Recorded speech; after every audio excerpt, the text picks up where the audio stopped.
Good afternoon, everybody. Hope the message finds everybody well. Today on the Built for Pressure podcast, heading into 2025, what I'm going to be talking around are the top attributes of the very best business leaders that I've worked with, I've studied with, and for those that know they're going to dominate 2025 is actually understanding the standards they need to set so that they can take them, their team, their business to a whole new level.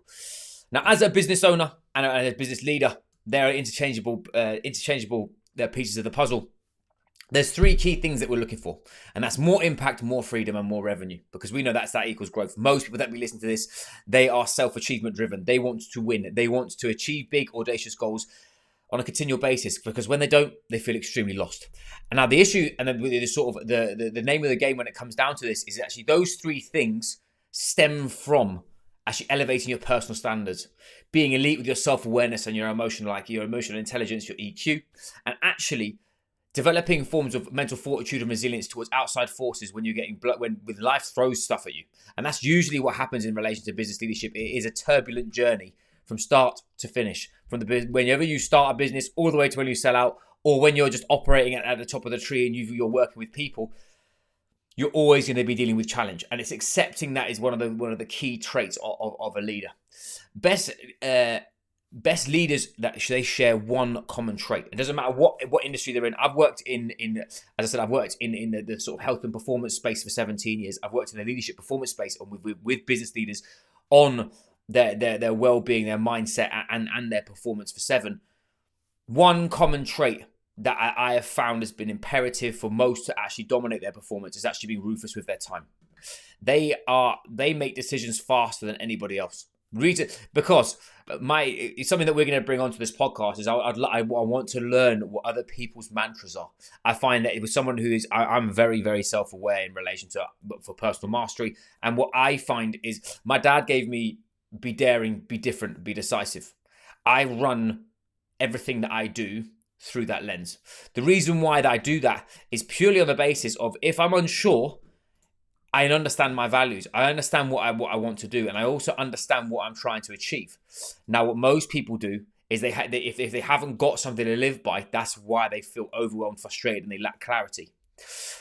Self-belief, focus, and drive towards goals are everything that everybody wants heading into 2025. If you haven't already written down what you've achieved this year and what you're looking to achieve next year, vision planning, goal setting, and all that kind of stuff is all well and good in a book. But what I have found, and what I found not only operating in my own business but working with other people who own and operate in high level businesses, it's not actually the big goals that you're looking at. It's the daily tasks that you're looking at. It's actually how you're planning your months. How are you planning you inside your diary? How are you planning the things that are going to keep you above board so that you can hold the standard, lead from the front, bring people with you, and elevate the culture that you're in currently, rather than thinking that it's about the finite end. It's about actually how do you set the standard and elevate that. A rising tide raises all ships. And something that I found, especially in this space, is that there are leaders that they don't have to say anything, but you'd follow them to the end. It's because of their attitude. It's because of their energy. It's because of their purpose. It's because of again, last 2 episodes ago, we talked around self-actualization, and that's about passion, purpose, and mission. The reason why we associate with that is because that is now readily available through social media and media platforms, and now we're seeing other people dominate things that we want to dominate too. And what I have found is through previous mentorships, through people that I've worked with and I've been educated by, and courses that I've done, etc., is that these are the common traits that I have found that will allow you to take charge of 2025. Not be in this crazy rush that is going to make you feel overwhelmed and frustrated that you have to win the game in January, where actually, how are you going to set your standard, set your stall out so that you have 365 days of growth? Because it will be turbulent. Stormy seas are always out in the distance, and that's what happens in relation to entrepreneurialism, leadership, etc. The key is how do you navigate it. So the first trait that I think is I think from me personally, but also from what I've experienced, is that business leaders who are sending it, let's just say that, they take responsibility and they hold a standard. They hold high levels of personal standards. They have discipline around their health, their well-being. They don't talk a good game, they act a good game. Something that I read the other day was someone was talking around business, people in sort of corporate leadership spaces, they should be in great shape. And I totally agree. Reason being is someone who is in great shape shows they've got discipline, shows they care, shows that actually they can actually deal with hard times and push themselves even though they don't want to. And also they help their team believe that actually being fit, fast, strong, healthy, adaptable, and actually have a form of robustness is actually part of that culture. You cannot lead other people whilst being out of shape, in my opinion, because being overweight and being in a position where your health is diminishing and saying that's okay is like saying to an alcoholic it's fun to get drunk. It's the same thing. This is not just to be clear, this is not a calling for me to tell you that you have to be chasing a six-pack and looking like Peter Andre. What this means is that your physical well-being, your mental health, and actually your discipline around you and how you operate is energy sticky. It sticks to other people, and people will see that actually they understand that is part of who you are, what you do, and why you do it. So taking responsibility of the you inside of your performance is indefinitely going to be the biggest dictating factor of how you're going to get you and your team to hold the standard in 2025.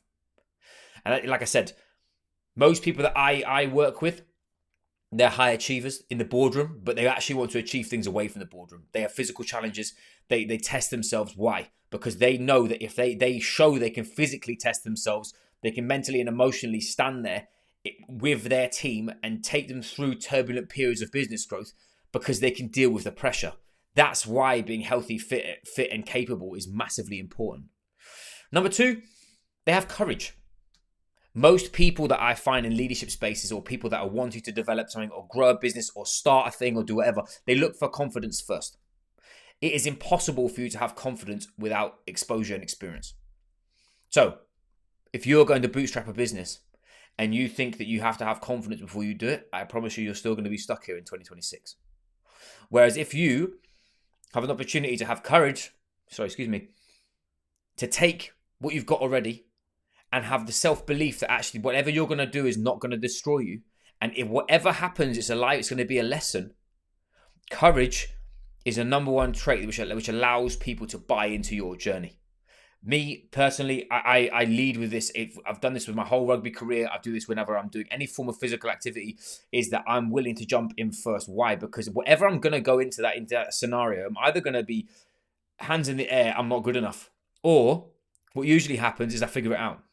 And what most people do in leadership spaces is they rely on confidence before they rely on courage. And for me, if anybody's read Ryan Holiday's book, Courage is Your Calling, that is the biggest thing in 2025, to be able to sustain pressure and be in whatever game that it is, whatever industry that is, whatever place that you're trying to lead from, is being that forefront figure of you have to be able to jump out of the plane first. Number three, one thing that is imperative for your development throughout this whole rest of the next year is actually following the principles and the game plan. I got mentored years ago by a guy called Sean Greeley. He's from America, and he said, do the damn thing. Don't try and change the damn thing. Do the damn thing. And that for me was an absolute game changer, because what most people do is they're trying to reinvent the game, find the secret cheat code, or they're not understanding that there are levels to this game that you have to participate in to be able to operate at a frequency that's going to allow you to dominate whatever it is.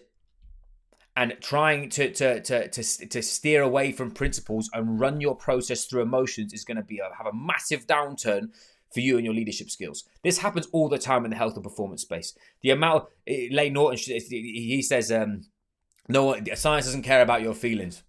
Principles don't care about your feelings. They are what they are. And if you don't follow those principles, you're going to struggle. So whatever process you're trying to go through, think about it. If it's not backed by science, if it's not backed by previous venture, if it's not backed by somebody else, there has to be an underlying narrative underneath there that isn't just a wish or a hope. It has to be a thing. So if your goals are that audacious and you want to change the game, you still have to have principles underneath you. Number four, as I mentioned, they from holding the standard, they keep their health and performance and their well-being in check. That, for most people who are leading and most people who are in high pressure environments that aren't in the fitness space, they have accountability somewhere else. They have a team underneath them that helps them operate at the level that they need to operate. If you are, as I said, pushing the needle of high performance across all realms of your life, the expectancy for you to be a jack of all trades and will be a master of none. You'll be a specialist in a certain area. And investing time, money, energy into someone to actually do a job properly for you is going to allow you to get one thing, and that's speed. When we're looking at impact and freedom, speed kills anything.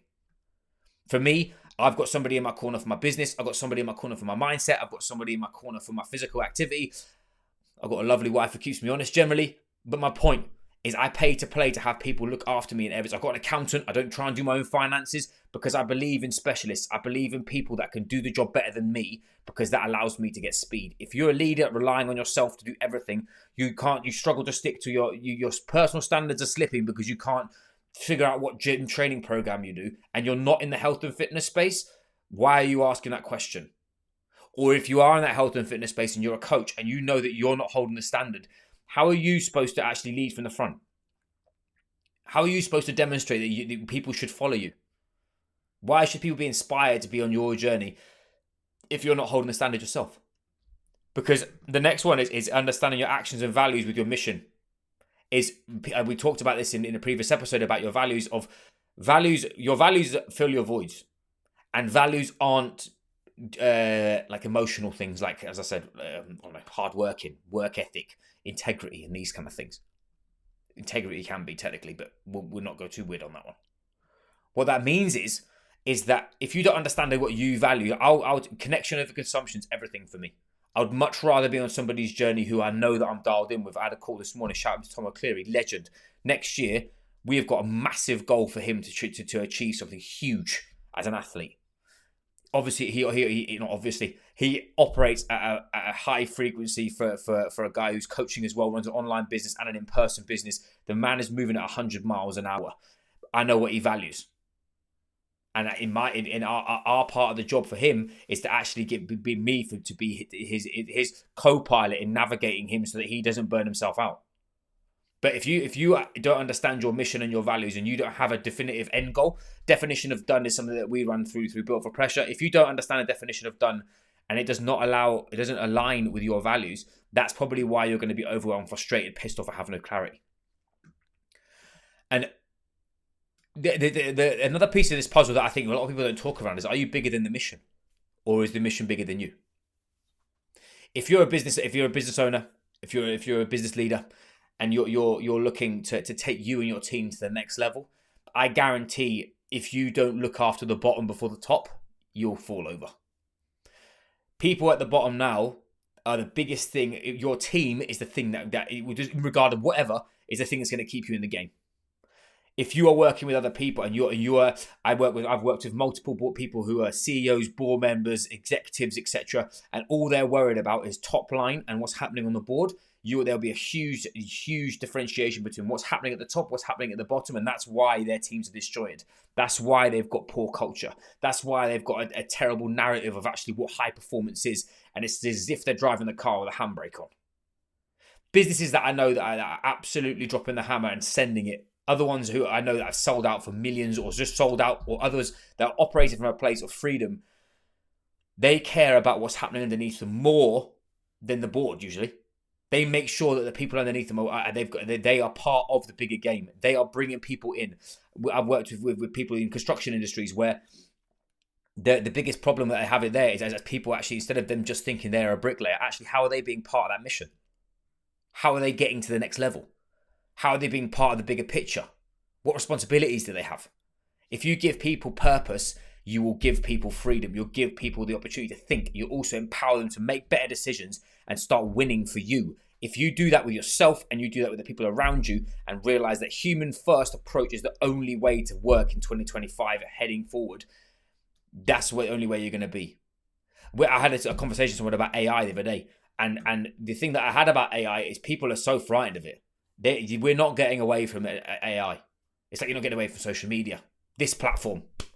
I found that this has been one of the most liberating things that I have done personally as a business owner and as someone who values high performance, because it allows me to get my point across, because I believe that high performance is way more contextual than a 60-second reel where I'm trying to grab someone's attention, or a LinkedIn post where everyone's busy at work. I want people to digest what they're doing, digest and learn things that can actually give them clarity in what they're trying to do, confidence in their process, and the ability for them to be certain in their decision making, so they know they can send it and they can dominate their performance, destroy their performance. Please don't destroy your performance. That for me is why I do this, and that is why I feel that in the game heading into 2025 is actually giving people the opportunity to find value in their current journey and their mission. We've got two more, and that is from the last two that I have found from years of experience of working with people in this space and working not from a health and performance space and a mindset space. Their actions speak louder than words. Words? Say that again. Their actions speak louder than words. They are what they do. If you're that person, if you don't follow through with what you say you're going to do, you automatically lose buy-in. If you don't do what you say you're going to do, and the visual doesn't match the audio with your actions and the way that you're conducting yourself, you'll lose influence and buy-in faster than anything else. And it doesn't matter what industry you're in. Leaders lead by example. Role models lead by example. They don't drop their personal standards. They're decisive. For me, I like to be different. I operate in a different way. And I found it very difficult for years to accept that actually I was not part of the status quo. I was trying to play the game. But then I realized, you know what I'm doing? I'm building a whole new game. I'm making modern day leadership part of the puzzle when it comes down to high performance. Not trying to fit into a box. This is how Built for Pressure built. This is how we work. This is what we do. We are the 1%. I want to find people that want to find their edge and be continually pushing that envelope of their physical, mental, and emotional performance without feeling they have to hide it, without feeling guilty, without feeling that they're on the wrong path, making sure they're feeling they're on a mission. What we do is amalgamate personal development and strength and conditioning coaching to build the ultimate leadership performance program. And for me, the last one of these things is they play and execute. If the biggest thing that you will struggle with as a business owner or somebody who's trying to think their way into performance is by thinking too much. Instead of realizing that actually when the more exposure you get, the more you learn, the more feedback you have. There are too many people sat on amazing dreams and they're not pulling the trigger on them because they're worried about other people. They're worried about what could happen. They're worried about the what ifs, where the people that are playing to win, the people that are dominating their performance, the people that are absolutely doing the do and inspiring others, they execute and then worry about it later, rather than the latter. So, just to be clear, those are some of the top attributes that I found in business and business leadership itself, business leadership and performance. If you are heading into 2025 and you have not got any form of game plan for Q1, Q2, sit down somewhere different. Why I say that? Especially, this will be dropping before Christmas. And what happens in this period is what most people do is they'll sit there with loved ones around them and they won't take any space for themselves. Step back, try and go somewhere different. Try and do something different. Have an hour to yourself. Don't try and complete the game in January. And think about what actions and what standards you need to set yourself to be able to build the thing that you're trying to build. Not just the outcome. Too many people sit there and they look for this 5-year plan. Life by design for a 5-year plan. 10 years ago, I literally was on a farm with no money, with my knee snapped in half, in a relationship that I hated, about to have my rugby career ripped away from me, earning terrible cash, and the most unhappy I've ever been. If you could have put a gun to my head and told me 10 years later I'm going to be stood here working in high performance leadership and actually working for myself, living the life that I would like to live as much as possible, having an amazing family that I love, and I'm in the position, I would have literally looked at you like, what drugs are you taking? Because if you overthink that 5-year plan, you overwhelm yourself. You do need to think big time. You do need to think big picture. You do need to have this thing in your head of like what you actually want to achieve as a person, not just as a business owner or a leader, as you. What are you here for? Happiness, the pursuit of happiness is actually happiness in the pursuit. And if you start thinking what goal should I have? How big does it need to be? Actually, do you know what you need to do?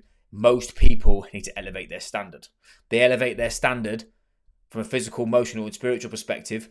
They start operating at a different frequency. Good things happen to those that work. But good things happen to those that work, that are working in line with who they are, what they do, and why they do it. I hope that's fight with good, gang. We've got a banging podcast dropping next week.